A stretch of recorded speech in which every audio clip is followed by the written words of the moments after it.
Good evening. We bring you the latest in the world of sports. I'm Paolo Del Rosario. We give you the conversations you want to hear from your favorite icons and athletes. I'm Z Herbacio. Tonight, we'll talk hoops in the NBA Finals and some exciting updates on Team USA for the FIBA World Cup. We'll also hear from Cignal's BFFs Gonzaga and Rachel and Daquis. Buckle up, sports fans. Let's get in the game.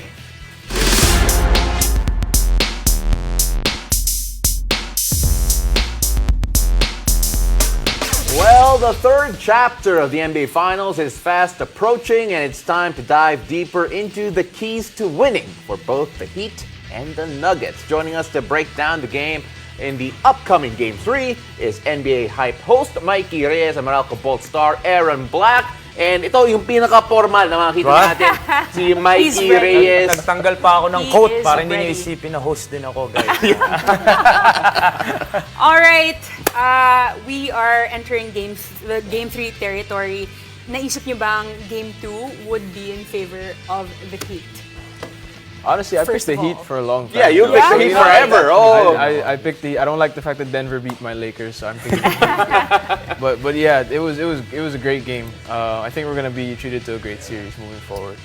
I've always been a Jimmy fan. Everybody knows that. And even though he hasn't exploded like the way he did in the semis and in the finals of the Eastern Conference, I just like how all he wants is to win. And he's not trying to win Finals MVP. He's giving the ball up to like Gabe Vincent and all those guys who have been stepping up. So I think that culture of the Miami Heat gave them that win in Game 2. 111-108, Miami beating the Denver Nuggets. The interesting stat line para kay Nikola Jokic kasi 41 points siya but then only 4 assists. So a lot of people are saying, hey, was he just limited to being a scorer and not the triple-double machine that we're so used to seeing? Mikey, that was actually leads into one of your points here to the keys of winning for the Denver Nuggets. Now, it can't just be Nikola Jokic scoring here for Denver. Oh, definitely, because we know that the biggest asset of Nikola Jokic, just like LeBron, is his passing. It's not his scoring, it's not his rebounding. He does all those things very well, but it's his passing that makes him a generational athlete or a generational big man. So I like what Eric Spoelstra said, that they're not trying to make him a scorer or even a passer. He's a great player, so they're just playing the way they need to play him. But also, his teammates need to make shots. It takes two to have an assist. It's not something that Nikola can do. He's always going to get the basketball to the open guy, to the guy who has the best shot possible. But if he doesn't make it, he doesn't make it. So. Well, that's Mikey's key. How about you, Aaron? What's the key for Nuggets to maybe get Game 3? I think Jamal Murray has to really get going. He had 18 and 10. That's a good game for most players, but he's a star. He's been killing everybody in every series. So he's got to come out. I know it's a tougher time with Jimmy Butler, but the Nuggets are going to have to find a way to get Jimmy Butler off of him so that he can attack the lesser defenders of the Heat. A lot of people are going to be focused on Nikola Jokic, and rightly so when you're looking at the Denver Nuggets. But when you take a look at Jamal Murray, is he actually the bellwether for you for the Denver Nuggets, whether or not they win? If he has a game where he's impactful, not necessarily the highest scorer, if he's the most impactful or at least one of the most impactful players for the Denver Nuggets, do you think that Denver will always have that win in the bag? Yeah, I think he's the barometer actually for this finals for Denver. I think they'll go as far as he goes. No disrespect to Jokic, everybody knows he's the MVP, but with Murray, he's their closer. He's the guy who gets the ball in the last few seconds of the game. He's the guy they go to on that pick and roll with Jokic. So if he's aggressive, if he gets his game going, that's when the others open up as well. Mikey, did you want to add anything that the whole team needs to do in order to secure Game 3? It's really to help out Nikola Jokic. And you talked about Jamal Murray. I think in a final series like this, the first guy or the main guy will always produce because he's going to get the minutes, he's going to get the touches. That's Nikola Jokic. The second, third, fourth guy, those guys need to step up. And when they're struggling, maybe the fifth, sixth, seventh guy can step up because in a final series like this, you can't expect na yung as consistent because, the scouting reports, the tendencies, basang-basa na lahat. This is like the most detailed series the whole season because it's the finals. Everybody's looking and watching this. So, you have to be able to go at least maybe 7-8 deep. And you have two teams here who love to execute. And that made me think, okay, the Miami Heat going into a series with the Denver Nuggets, siguro kawawa yung zone defense nila. But that has not necessarily been the case. They're using it in spots. And Mikey, you actually brought that up here in terms of trying to beat the zone.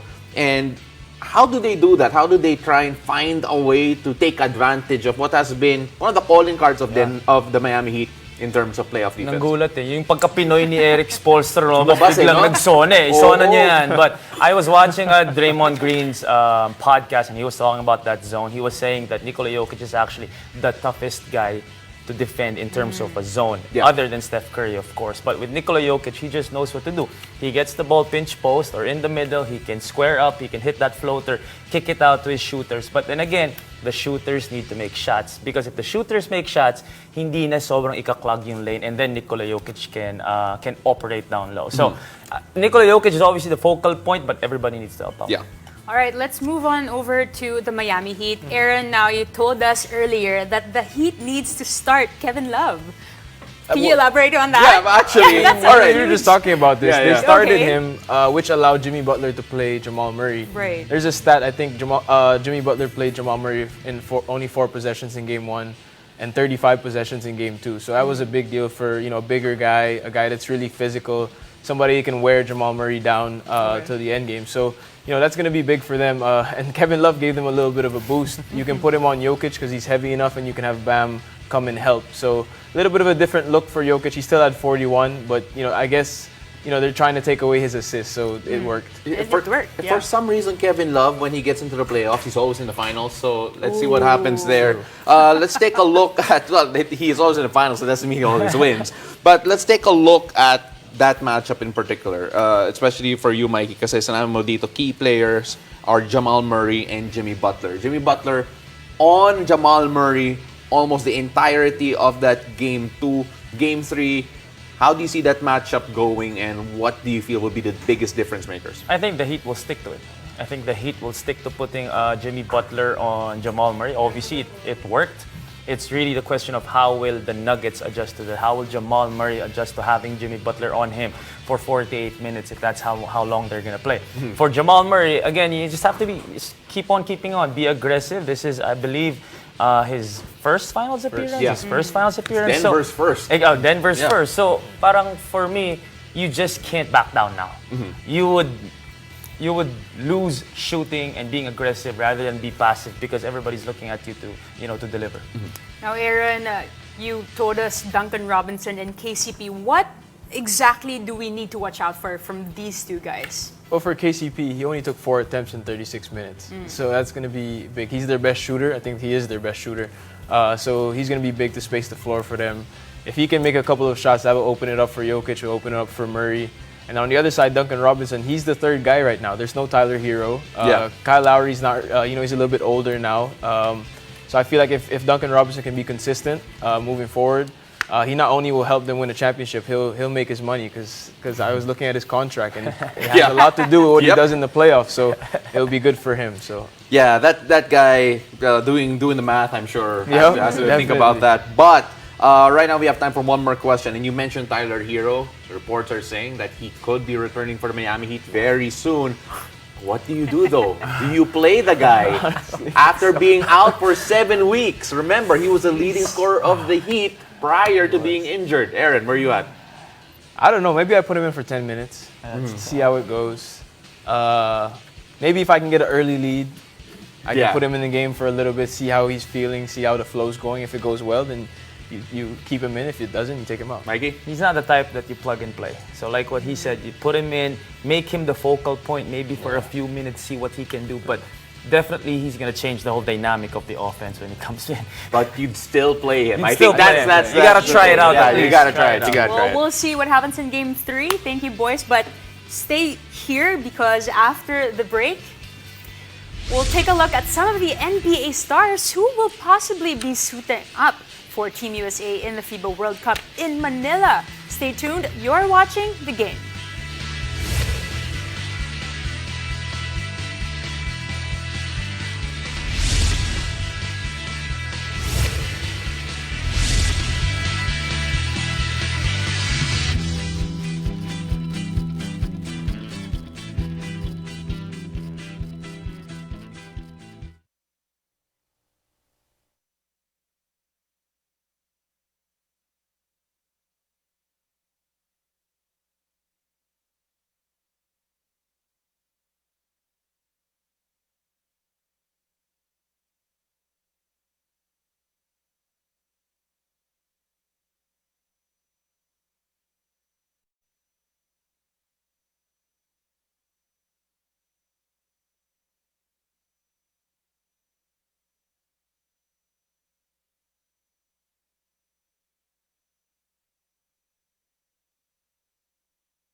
Welcome back. You're watching the game. Now, as we wait the country's hosting of the FIBA Basketball World Cup, reports reveal potential NBA stars who will be suiting up for Team USA. Now, still joining us to talk about this, our NBA hype host Mikey Reyes and Morocco Bolt star Aaron Black. We will be flashing the names are reported here as potential roster members for Team USA. But Z, a lot of questions have to be asked. I guess the most important question is, seeing these names on the screen right now, is it enough to improve their 7th place finish back in 2019? Aaron? I think it is. Just Anthony Edwards alone. That's gonna be. I'm gonna have to buy tickets for that game. Yeah. To watch them play over here. Remember the last time that they played in the FIBA Basketball World Cup, they had guys like Jalen Brown on a team, Donovan Mitchell, and still not enough to really get over the fact that international basketball has risen a level. Yep. A lot of people are saying, like, "Oh, give in, that they'll do better itong Team USA." Pero Mikey, how do you think that that's certain? Do you think that that's going to be the case, considering even if you have all-star talent in the Team USA lineup? I think what I like about this team, the names that showed up, is a lot of them were first-time USA players. So I think the hunger will be there, diba? Papakita na kagad nila that they're deserving of that spot.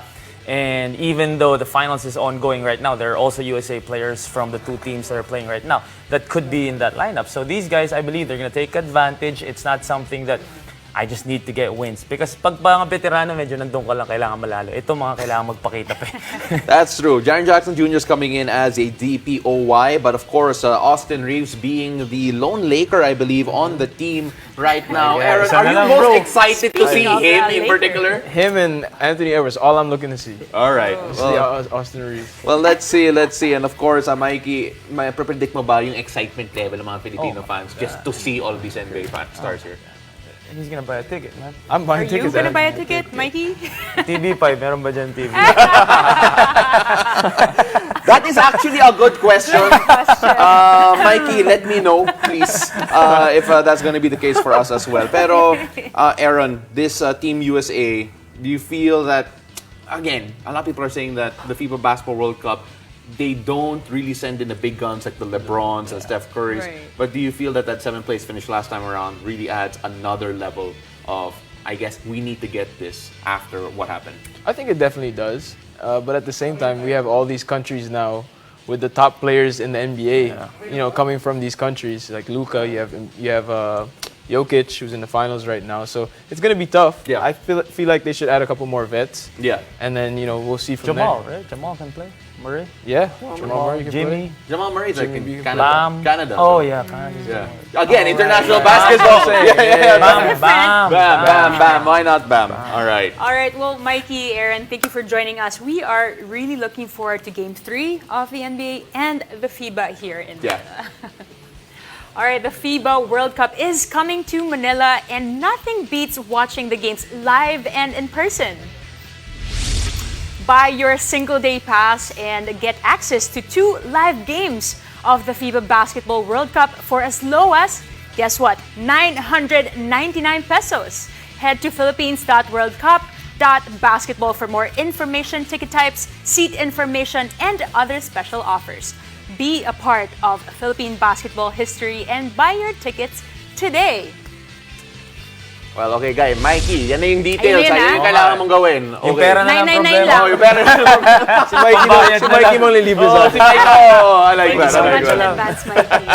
All right, when we return, we check in with the reunited Jovelyn Gonzaga and Rachel Ann Daquis. Keep it here. You're watching The Game.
You're still watching the game.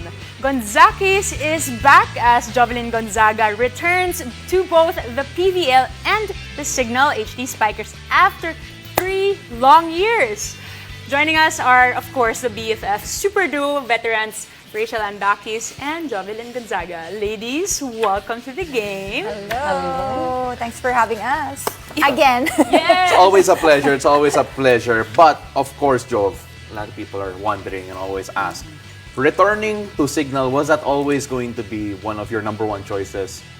Especially since Army's not joining the PBL this time around. Actually, hindi. Joke.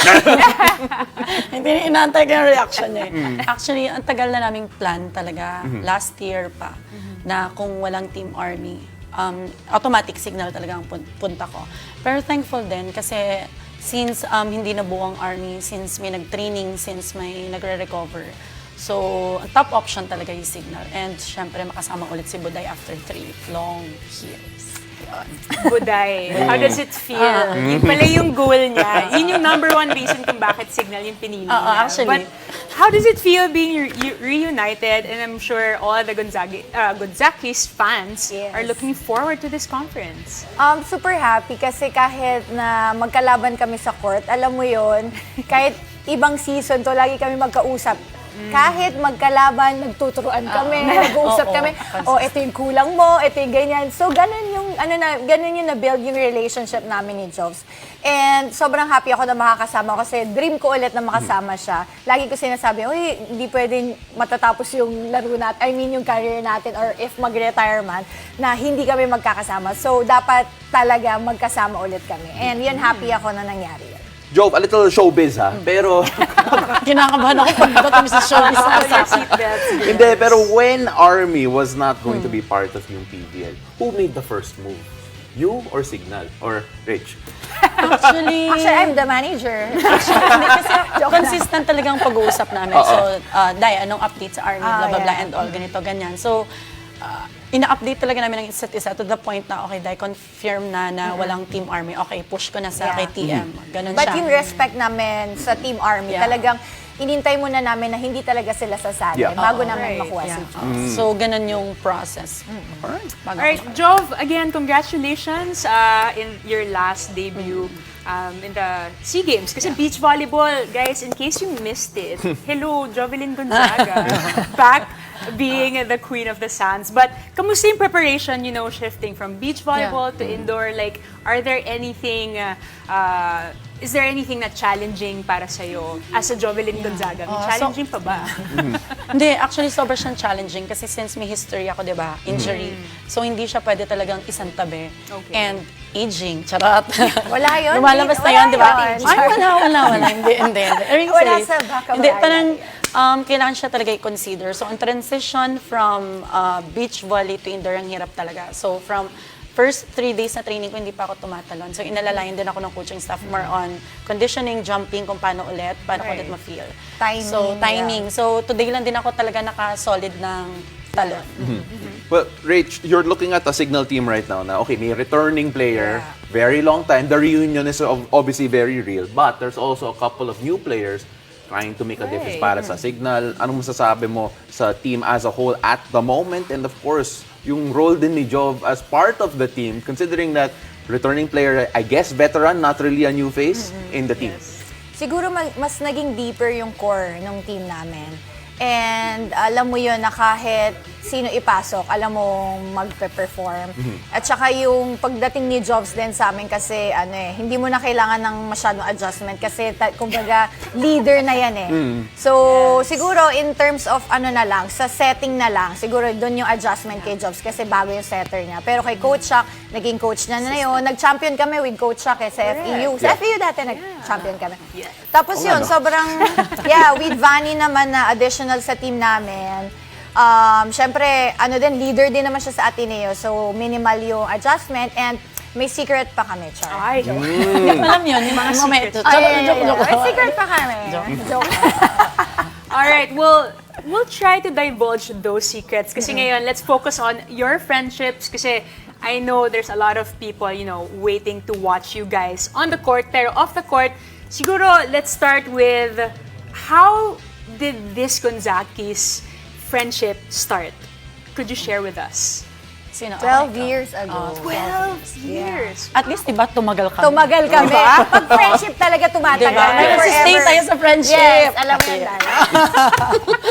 Kung alam mo lang, hindi na friendship na. 12 years. Tapos ang daming championship together.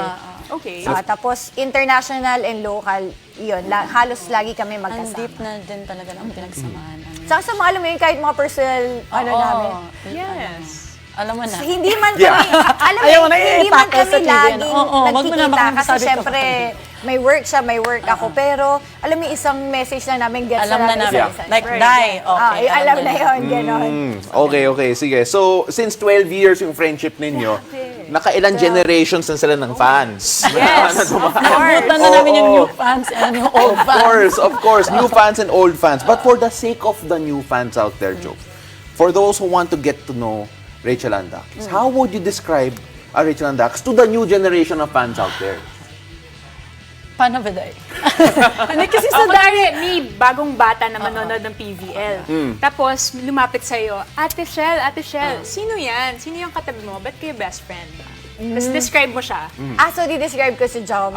Ay, ka muna ka. Hindi, ako naman kay Jobs, sobrang pinagmamalaki ko siya na sobrang tapang. Alam mo yung galing siya sa injury noon, hindi, grabe siya lumaban. Ilalaban niya yung mukha niya, ilalaban niya lahat, kahit injured siya. I mean yung hindi pa ganun yung 100% recovery niya, pero nakikita mo siyang kikipagpatayan. Kahit kay coach ang sasabihin ini-example niya sa mga pagdating si Ate Jobs niyo, kahit ipasok mo lang dyan, patayan na yan. So, si Jobs, bagay na bagay sa kanya maging soldier athlete kasi talagang sobrang palaban, matapang, hindi lang sa volleyball, pati sa buhay. And sa love life, sobrang grabe. Ay, teka lang. Grabe ang tapang, hindi ko kaya yung tapang. Hindi masyado mo naman ako i-build up. Nasa signal na nga ako. Hindi Sobrang makaalis. tapang kasi niyan. Sobrang grabe tapang. Okay. Yun naman yung parang medyo siya yung matapang sa amin, ako hindi masyado. Alright, Joff, chance to strike back. Simple na ako, hindi naman ako mapuri. Pero mas more ako sa actions. Sa pagsilbi. Si Rachel talaga born leader talaga to. So until now, makikita mo yung leadership niya kung paano niya pagaanin ng isang situation. Like for example, makikita mo na nag-rattle ng kakagulo na. Si Rachel, siya yung taga-kalma. Siya yung in-between sa lahat ng bagay. So until now, andun pa rin. And ang laro ni Rachel, ganun pa rin, parang nasa 20s pa rin. Kanina nag-tune up game kami, napapamangha ako. Sabi ko, 25? Kakain tayo ramen mamaya. Di ba nag-build-upan yun? Pero legit, kasi si Rachel grabe mag-alaga ng katawan niya. So, nai-inspire din ako sa kanya kung paano niya na-maintain yung Magkausap condition kami lagi kung paano kami stay young pa din. Gusto namin yung maging good example kami sa mga bata na, alam mo yun, sa age na na-reach namin ngayon, pero nakakapaglaro ka pa sa peak mo, nakakasabay ka pa sa mga bata. Generation New generation, parang ang daming generation na pera. Pero laban pa din. Ganun. 12 years of fans and more coming right up, ladies. Una-una, thank you very much for coming on. Congratulations so much. na na-reunite kayo. And we're excited to see Cignal HD Spikers in the upcoming PBL. Maraming salamat. Thank you. All right, that's it for tonight. Thank you for joining us. I'm Zihir Basho. I'm Paolo De Rosario. This has been The Game.